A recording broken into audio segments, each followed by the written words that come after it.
Well, Spain's had a big year, and so have I over here at the world headquarters of the Chorizo Chronicles blog and Spain to Go podcast. So let's do a bit of a recap, shall we? A review of 2025, full of warm chorizo-y goodness. Are you ready? Hey everybody, it's Daniel. Welcome back to Spain to Go, the best podcast in the entire multiverse for all things Spain. This is episode 127. I am recording on December 30th, 2025, so it's a bit of a year-end recap. First, I've got a couple of shout-outs. Isaac at Stellium Estates. Stellium Estates is a luxury property advisory if you are thinking of retiring in Spain, moving to Spain, investing in Spanish real estate. He is the one you want to talk to. StelliumEstates.com. The spelling there, Stellium, and then estates, just as you expect it to be spelled. Isaac recently wrote a guide for buying a luxury flat in Spain over on the blog expatmadrid.com. Actually, it's a guide for buying a luxury flat in Madrid, but most of the information will apply in other places. Some of the taxes and fees tend to be a little bit different depending on the region. Also, I think there are some regional laws.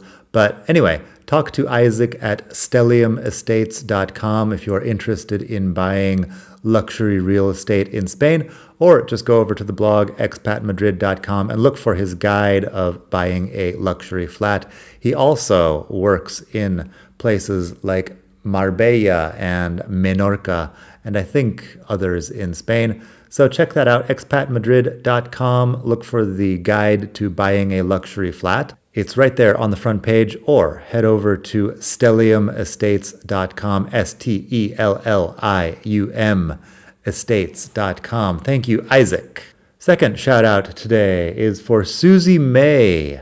Susie May sent me a donation over on expatmadrid.com/donate. She says, I love your show. We live in Sevilla and I love learning more about this beautiful country from you. If you could mention my podcast, Wander World School, to connect with slow and long-term traveling families, many who love Spain too. It's at wanderworldschool.com. So check that out if you are traveling as a family. Wander, W-A-N-D-E-R, worldschool.com. So there's a podcast. There's also a website. The website will point you in the direction of the podcast. They have episodes over there about traveling the world as a family, about how to budget for this and similar. If you're into long-term family travel, sounds like it could be a great resource. That is wanderworldschool.com or the Wander World School podcast. Thank you very much to Susie. Let's get back to our recap of 2025. First up, the decline of Europe. Morena and I started the year in Dubai, oddly enough. I never got around to writing about that whole experience. We were in Dubai and Abu Dhabi, but suffice it to say I won't be moving there anytime soon. After that, back in Barcelona, my first article about Spanish life was actually called The Decline of Europe. In that one, I looked at the fall of the euro currency and the general feeling that Europe's best days are behind it. Mario Draghi, who basically single-handedly saved the euro currency back when he was president of the European Central Bank, came out with a report about European competitiveness, and he says that the future for Europe does not look bright unless they get their act together and try to remove red tape so that they can compete on a global scale with countries like the US and China. Unfortunately, soon after I wrote about the fall of the euro currency, the euro went back up a bit relative to the dollar, so people who have just moved to Spain spent the whole year complaining about the fall of the dollar. A lot of people, of course, want to blame Donald Trump and his tariffs, but I've been around for a long time, and the fact is that the dollar to euro exchange rate moves around a lot. The current range, €1 is worth between $1.10 and $1.20, is nothing new, and in fact things were much, much worse under Barack Obama. Anyway, at the beginning of the year, it really did look like we were headed towards $1 equals €1, dollar-euro parity, we could call it. I thought that's what was going to happen, and I was wrong. Sorry about that. I'll try to avoid writing about small currency fluctuations in the future. What is true is that there is a lot of talk about how Europe's going to have to prepare for a new geopolitical reality. Whether they will be able to stay competitive as a world power is anyone's guess. That's Europe, but I mentioned that Spain has had a big year. Soon after that, I wrote about an article that appeared in The Economist that named Spain as the world's best economy. I expressed some doubt about that, actually, my main point being that macroeconomic data does not necessarily reflect an improvement in the lives of working-class people and small business owners like myself. You can say that the GDP went up 2.4%, and that's slightly better than what happened in Germany. What does that actually mean for a regular person? In the last several years, rent prices have doubled and taxes for self-employment have increased remarkably. Food costs a lot more than it used to. And despite increases in the minimum wage, I don't get the idea that a lot of people are actually doing better than they were in, say, 2018. We've also had a lot of immigration in the past years, so the slightly bigger economic pie is divided up among more people than ever, which doesn't exactly benefit those who are struggling to get by. I wrote about that in the article Population Explosion. By the way, if you go over to expatmadrid.com, you can read all of these articles. Just scroll down on the homepage there, and you will find all of the articles I published in 2025 in reverse chronological order, starting with the most recent. So if you scroll down a bit, you'll find Population Explosion, which talks about Spain's demographics. We have the largest population in the history of Spain at this point. For a long time, Spain was a country that sent migrants to other places, and so the population would go down. Now it's receiving a lot of migration, so population is increasing. In other economic news, I saw towards the end of this year, 2025, that the IBEX 35, the Spanish stock market, had finally recovered its levels from before the economic crisis of 2008, meaning it took 17 years to recover. But here we are. Now I'm reading that the IBEX is set to become the European index with the most gains this year. Personally, I had nothing but pain investing in Spanish stocks back in the day because when they collapsed in 2008, I bought some and then was expecting them to go back up.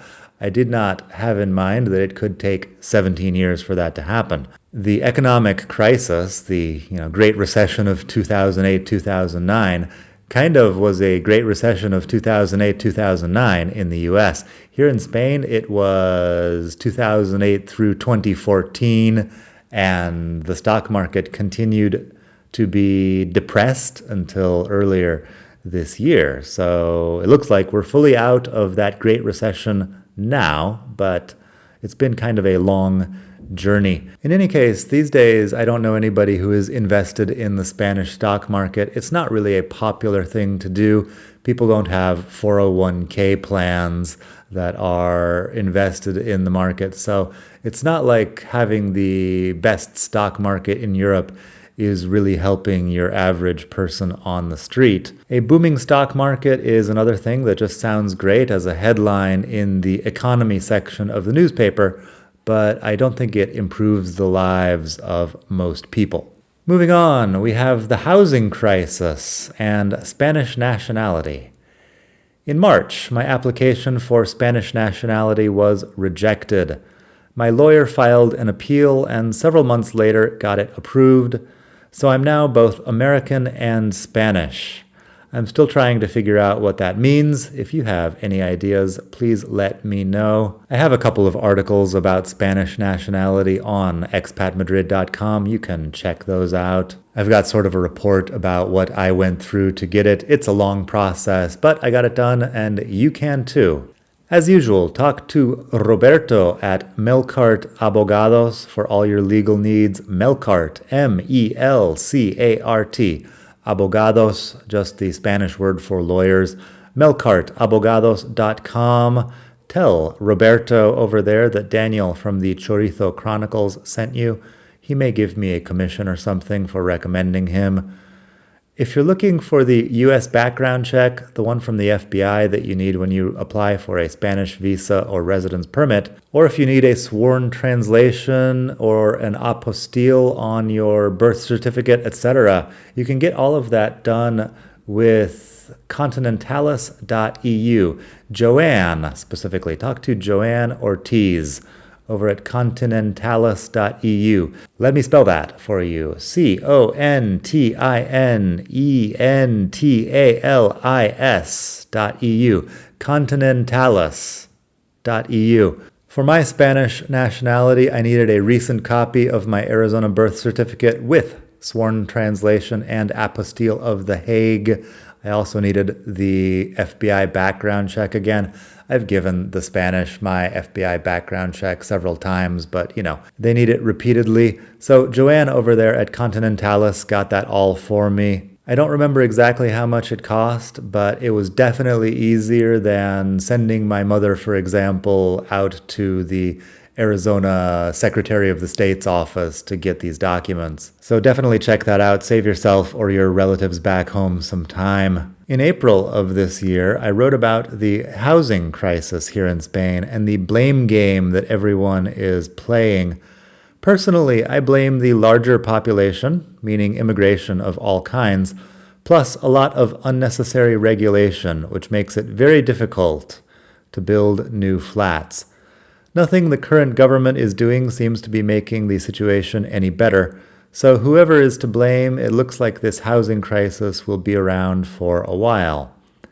On the topic of moving to Spain, I answered a couple of burning questions you may also have.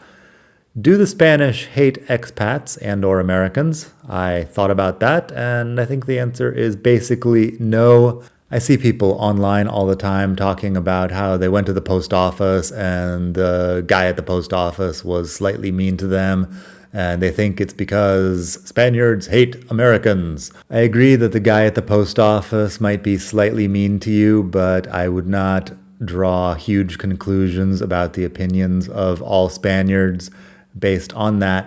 Anyway, on expatmadrid.com, I have the article, Do the Spanish Hate Expats and/or Americans?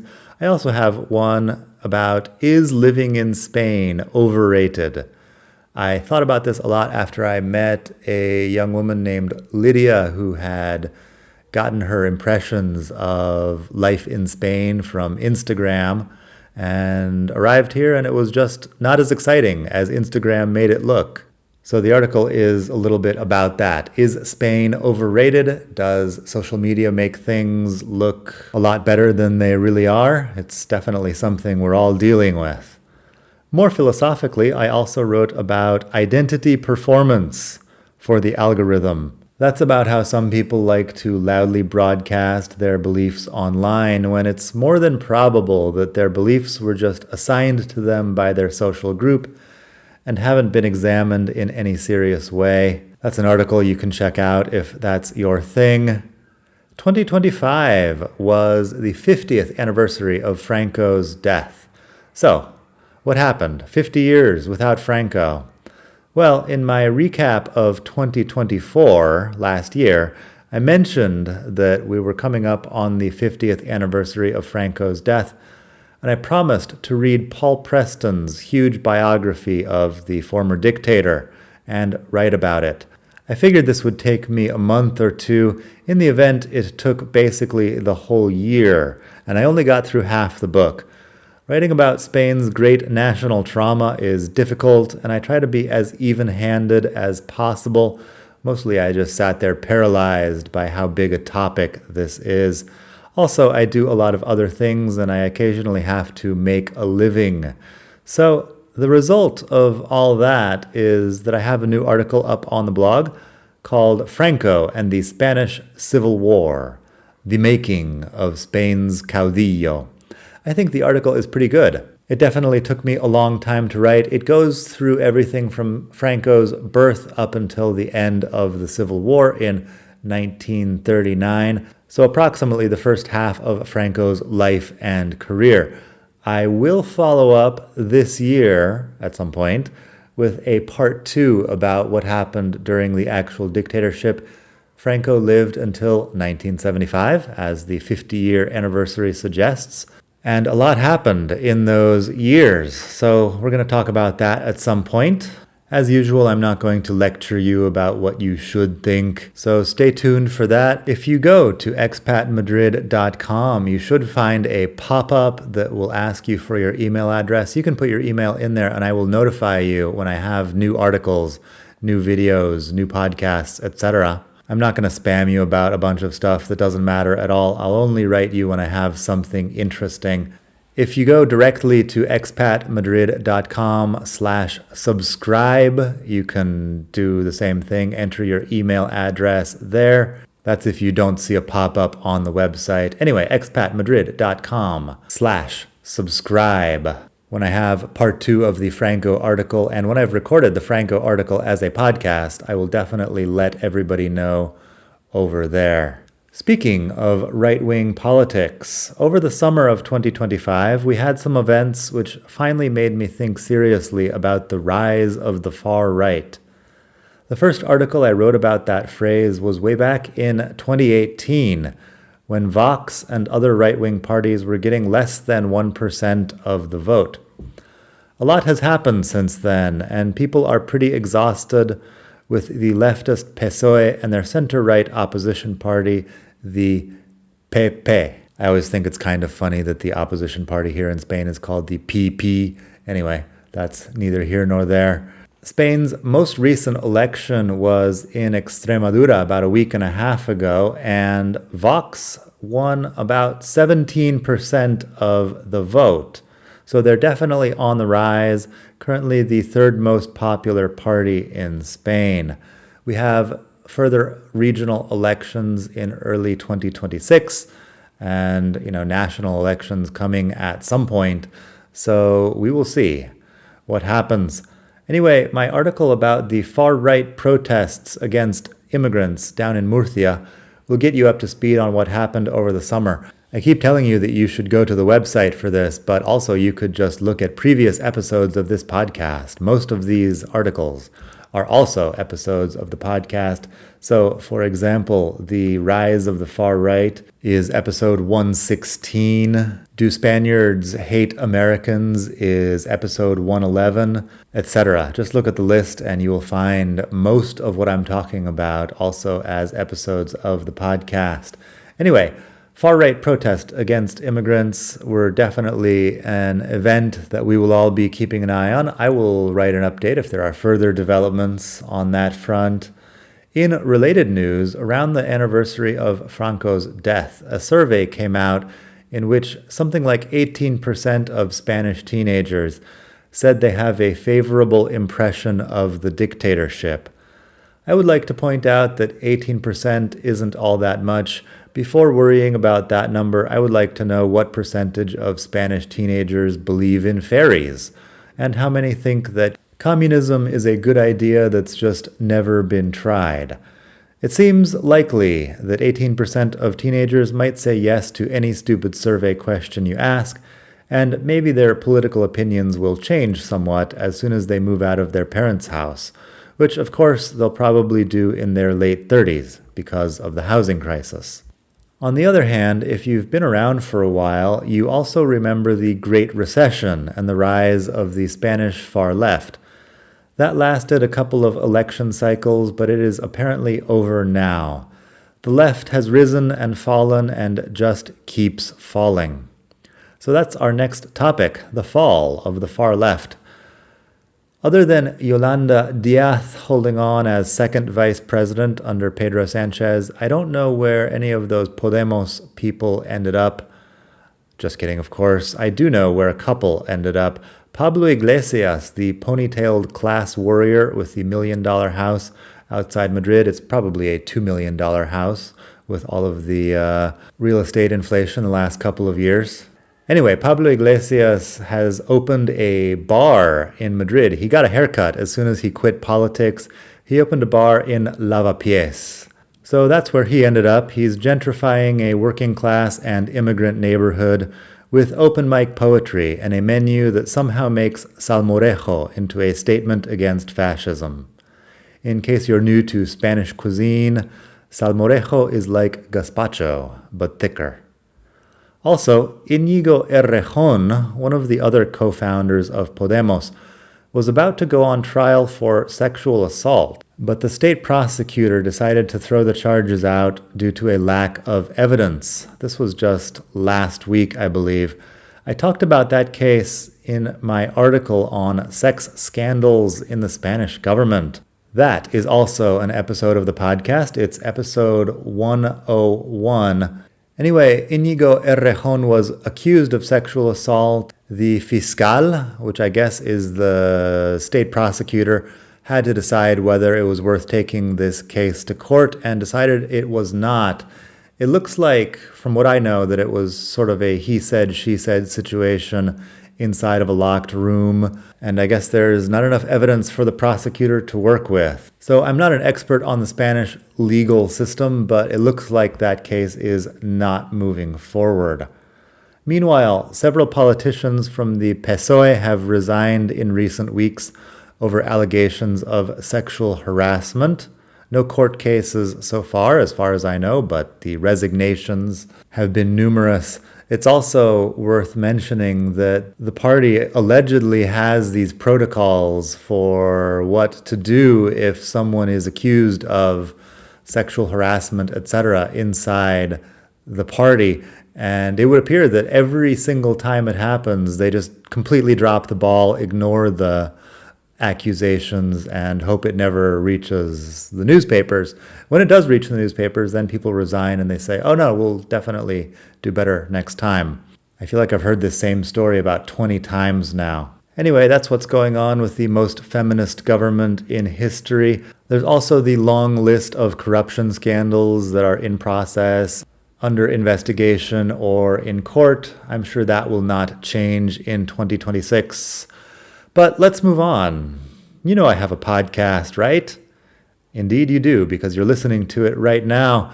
Since 2020, Spain to Go has been the best podcast about life in Spain, and I've currently got 127 episodes. Please subscribe to the podcast wherever it is that you listen, on Spotify, on Apple Podcasts, whatever. I think I'm on Audible, like the Amazon audiobook service. You can listen on there if you want to. There's lots of places you can listen to podcasts. The two main ones are Apple Podcasts and Spotify. So please subscribe. Leave me a positive review, if possible, over on one of those places or both. I appreciate it. It will definitely help with the algorithms and things like that. Anyway, in 2025, I made 32 new episodes of the Spain to Go podcast. You can scroll down and find almost everything I'm talking about here as an episode of the podcast, actually. So just search for Spain to Go. I don't need to tell you this. You're already listening to Spain to Go. That's the article on the blog. Forget about it. Thank you for listening. I appreciate your attention to this matter. In 2025, the most popular episode of the podcast was episode 114, which is called Immigrant Life, The Truth About Living Abroad. That is also one of my favorite episodes of all time. I poured a lot of emotion into that. It's basically about the reality of spending 20 years in another country. Of course, my situation is different than a lot of people's situation. I came to Spain on a tourist visa. I overstayed my tourist visa because I didn't have a lot of life options at that point. So I just decided, hey, let's overstay the visa and work it out later. That's one of the reasons why it eventually took me 21 years to get nationality, because I started out illegal and needed to become legal before I could do anything else. Anyway, that's episode 114. That is also an article on the blog, expatmadrid.com, if you would like to read it. Let's talk about a couple other personal topics. For example, I had another tax inspection this year. I don't think I mentioned this at any point during the year, but this was my second tax inspection. The first tax inspection was a few years ago. It is episode 57. The first tax inspection ended with a small fine because I had been deducting my internet bill as a business expense. Of course, I do business using my internet connection every single day of the year, but they decided they were going to fine me over that, and there's nothing really I can do except pay. The second tax inspection went better because they decided I had done nothing wrong. And all I had to do was, pay my gestor, my accountant, some extra money to deal with this whole thing. But I didn't get fined or anything like that. In any case, I recently saw something suggesting that the people at the tax ministry, Hacienda, we call it, that these people get a bonus whether or not their inspections are successful. In other words, just for harassing people who have done nothing wrong, they get paid. No evidence necessary. An article in The Objective, a Spanish website with an English name for some reason, seems to confirm this. There's a link on my blog. So obviously, if they're getting paid for just bothering people like me, the incentive is to continue bothering people like me, whether or not they have cause. I have to pay my accountant a bonus every time something like this happens because he has to look into all the receipts and send some large stack of documents over to Hacienda. So the tax inspectors win, and I guess the accountants win. The only people who lose are people running small businesses. That is the issue Mario Draghi was talking about. We mentioned at the beginning of this episode, Europe is not very competitive. Spain particularly is not very competitive. There are a lot of obstacles to starting a successful business in Spain. So, that's just something we have to deal with. I would be delighted if some political party would start to take the issue of self-employed people seriously, but it doesn't look like any of them are. It's a bit odd because there are millions of self-employed people in Spain, but I guess nobody thinks it's worth putting on the political platform. Also this year, I had to pay several hundred euros extra because the tax people or the Social Security people decided that they were retroactively raising taxes for 2023. I paid plenty of money in 2023, but they somehow decided this was not enough and they billed a lot of self-employed people extra for what had gone on in 2023. 2 years later, just another tax. I've also heard from a lot of people who received COVID stimulus for their business back during the lockdowns when you couldn't do anything. The government was giving some money to people to keep their businesses alive. Well, now the government is asking for that money back, which a lot of people just don't have on hand because they're busy paying all of the other taxes that they have to pay.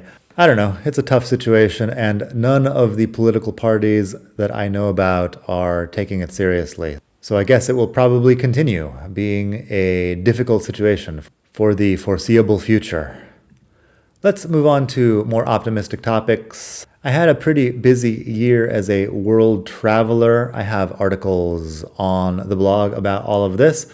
So these articles don't usually make it to the podcast because they're not Spain related. But I have one about visiting Morena's region in South India. The region is called Kerala, or Kerala, possibly you want to pronounce it. Kerala is how they pronounce it. Very nice place in the tropics down there in South India. I highly recommend it if you are into that sort of thing. Anyway, that's an article on the blog. There's also one about Kuala Lumpur. I went there with Morena and her mother, actually. And we had a great time out in Kuala Lumpur. In October 2025, I was also in New York to see some of the museums. I was in Portland, Oregon to see my dad and Trump's war zone. That dropped out of the news cycle pretty quickly, but a couple of months ago he was saying that the protests outside the ICE building there were a war zone that needed to be taken care of. I went, I saw it, I wrote about it. You can check that out on the blog. I was also back in Phoenix, Arizona to see my mom and to show Morena where I grew up. A few weeks after that, Morena's company sent us briefly to a resort in Florida, which was a lot of fun. just before Christmas, we took a brief trip within Spain to Valencia with a stop in Xàtiva to see some history. I had heard that the Borgia family of popes was from Xàtiva. There was only a small exhibit about them in the town. Really, it was like a 10-minute video explaining things. Anyway, there was some interesting ambience in the town. We walked up the hill to the castle, which was pretty nice. And Valencia is great. You could check out my podcast episode about Valencia. I'm sure it's on here somewhere.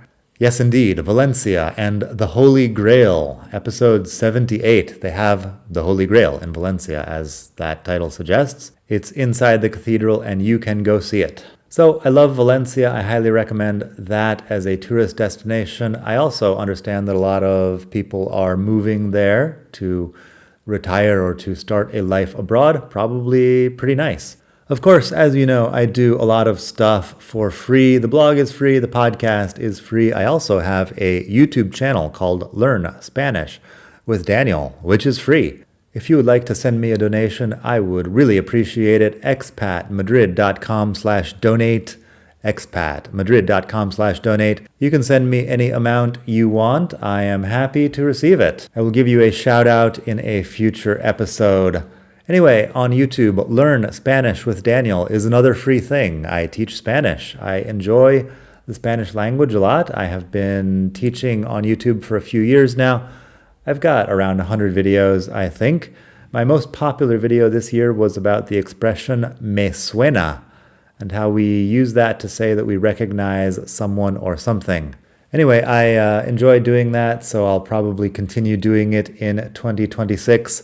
Also, now that I'm an official Spanish citizen, I guess my accent is actually a native Spanish accent or something like that. I don't know. You can check it out and you can decide on YouTube. Just put Learn Spanish with Daniel into the YouTube search and you'll find me. So that's about all for today. I have some final thoughts on the year 2025 before we finish. I started this article talking about geopolitics, but really I don't enjoy that sort of topic very much. Every day of 2025, I've seen several new articles in El País and La Vanguardia about how the US is terrible, corrupt, and authoritarian. And if only those awful Americans could learn something from the peaceful, intelligent Europeans, etc., etc., etc.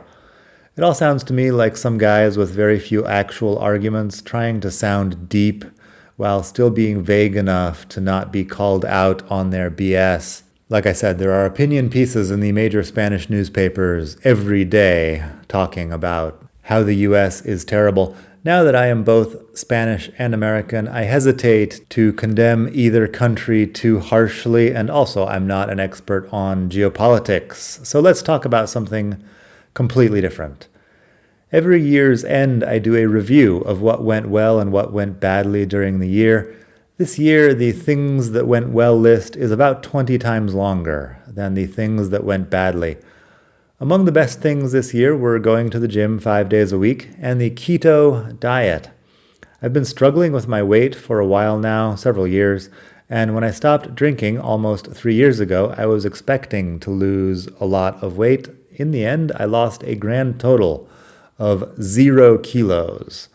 I guess all those alcohol calories were not the only thing expanding my waistline. Cutting out the carbs on a keto diet has actually worked, which is odd because I was starting to wonder if anything would ever work.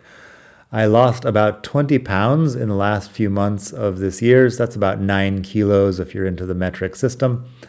I feel pretty good about it. I might have more to say about that in the new year. As I mentioned in episode 124 about middle-aged wisdom, I am cautiously optimistic here about the future. Here's to a happy and healthy 2026. Thank you very much for listening. That's about all I've got for today. So check out my sponsors and supporters as usual. As I mentioned at the beginning, we have Isaac over at Stellium Estates for luxury real estate in Madrid, Marbella, Menorca, and other places. You could also head over to biketourinspain.com and talk to Raul. He's got self-guided bike tours where all the hotels are booked. He gives you a bike and you just have to follow the GPS app and pedal. I've done a couple of those bike tours. They were great experiences, both of them.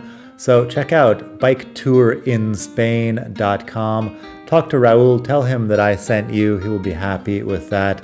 He's given a lot of support to the podcast in the past. You could also check out expatmadrid.com/walks for walking tours around amazing locations in Europe. expatmadrid.com/walks. They have a tour of the Sagrada Familia, a tour of the Prado Museum before it opens in the morning. Check it out at expatmadrid.com/walks. Also, food tours in Madrid, Barcelona, Sevilla, and San Sebastian, as well as locations in Italy and France and other countries in Europe. That is with Devour Tours at expatmadrid.com/devour. Just use that link because I will get a little commission if you sign up over there. expatmadrid.com/devour. That company was started by my friend Lauren several years ago, and it's become this whole international thing. So check it out, expatmadrid.com/devour. Once again, you can donate at expatmadrid.com/donate.